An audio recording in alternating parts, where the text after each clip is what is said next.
नमस्कार दोस्तों। If a man says he is not afraid of dying, he is either lying or he is Gorkha.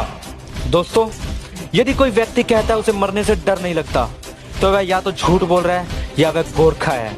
तो दोस्तों, आज मैं बात करने जा रहा हूँ विश्व की बेहतरीन फौजों में शुमार भारतीय फौज की सबसे विध्वंसक और आक्रामक बटालियन के रूप में अपनी एक अलग पहचान रखने वाली गोरखा रेजिमेंट के बारे में। नाम ही ऐसा है कि दुश्मन थर थर कांप उठे। गोरखा रेजिमेंट की स्थापना 24 अप्रैल को सन 1815 को गोरखा राइफल्स बटालियन के साथ की थी। यह गोरखा इन्फेंट्री रेजिमेंट है दोस्तों, जिसमें 70% नेपाली मूल के गोरखा सैनिक मुख्य रूप से शामिल है। यह भारतीय जवानों की ऐसी बटालियन है जिसे देश के दुश्मन इतना घबराते हैं कि वो कभी इस रेजिमेंट के सामने भी नहीं आना चाहते। गोरखा बटालियन को देश की सबसे खतरनाक रेजिमेंट कहा जाता है, क्योंकि ये देश के किसी भी दुश्मन पर रहम नहीं करते और उन्हें मौत के घाट उतार देते हैं।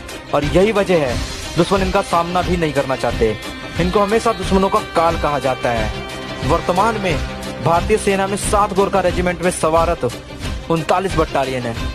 देश की आजादी के पहले व बाद के हर युद्ध में गोरखा फौज ने वीरता के साथ हिस्सा लिया है। अंग्रेजों के लिए गोरखा सैनिकों ने दोनों विश्व युद्ध में अपनी वीरता, अप्रतिम साहस और युद्ध कौशल का परिचय दिया।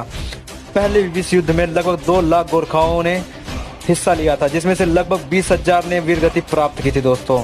दूसरे विश्व युद्ध में लगभग 2.5 लाख गोरखा जवान सीरिया, उत्तर अफ्रीका, इटली, ग्रीस व बर्मा आदि में युद्ध मोर्चे पर भेजे गए थे।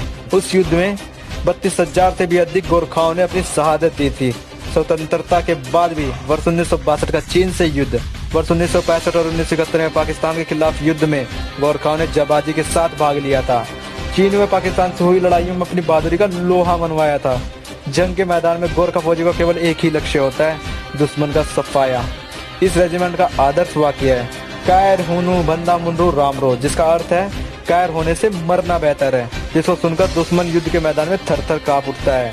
जय महाकाली आयो गोरखाली के युद्ध कोष के साथ हर वक्त दुश्मन में विरोधी सेना से लोहा लेने के लिए तैयार रहने वाली गोरखा रेजिमेंट का इतिहास हिमाचल प्रदेश के सोलन के सुबातु से स्वर्णिम अक्षरों में लिखा गया है। इन सब वीर जवानों का लक्ष्य होता है हर कंडीशन में अपने आदर्श वाक्य पर कायम रहना, कायर होने से मरना बेहतर है।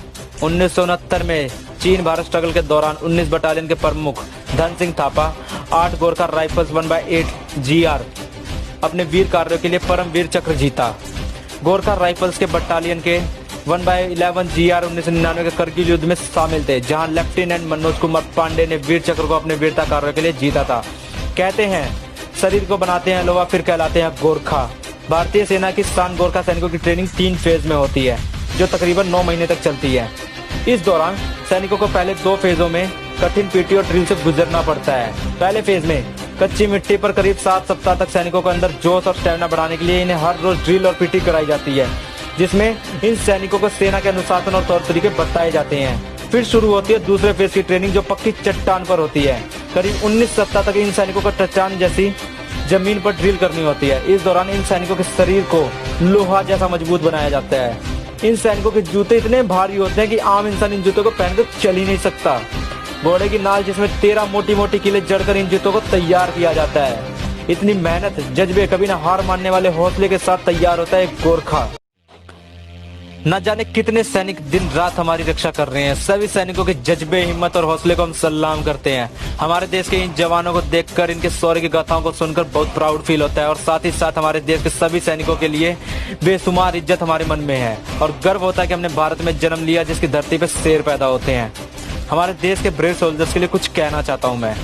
जो खतरा से लड़ा करे वह खिलाड़ी होया करे, पर जो गर्दन कटे बाद भी दुश्मन ने मारा करे वह इंडियन फौजी होया करे। जय हिंद, जय भारत।